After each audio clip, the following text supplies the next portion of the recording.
নমস্কার বন্ধুরা, মুক্তিজ কিচেনে সবাইকে স্বাগত। দেখুন বন্ধুরা, আজ তৈরি করলাম মিষ্টি বাদামের ঝুড়ি। এই বাদামের ঝুড়িটা দেখতে যতটা সুন্দর, খেতে তার থেকে অনেক বেশি সুন্দর। খাস্তা বাদামের সঙ্গে একটু মিষ্টি ছোঁয়া, এক মুঠো মুখে দিলেই মনটা ভরে যাবে। কিভাবে তৈরি করলাম জানেন তো? আমার বাড়িতে বেশ কিছুটা রসগোল্লার রস জমানো ছিল। ভাবছিলাম কি করি, সেই রসগোল্লার রসটা দিয়েই আর কিছুটা বাদাম ভেজে নিয়ে তৈরি করে ফেললাম বাদামের ঝুড়িটা। সত্যি খুব অসাধারণ হয়েছে, না খেলে বুঝতেই পারবেন না যে কতটা সুন্দর হয়েছে।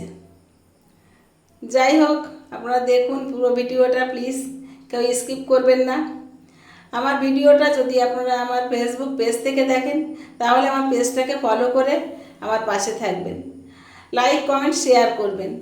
আর যদি আমার ইউটিউব চ্যানেল থেকে দেখেন, তাহলে আমার চ্যানেলটাকে সাবস্ক্রাইব করে পাশে থাকা বেল আইকনটি ক্লিক করবেন।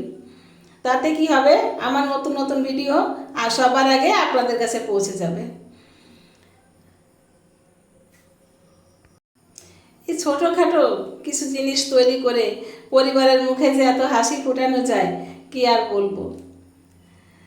অল্প স্বল্প জিনিস দিয়ে শর্টকাটেই অনেক কিছু করা যায়, আর এগুলো খেয়ে যেমন মনটা ভালো হয়ে যায়, তেমন পরিবারের সবার মুখে হাসিও ফোটে।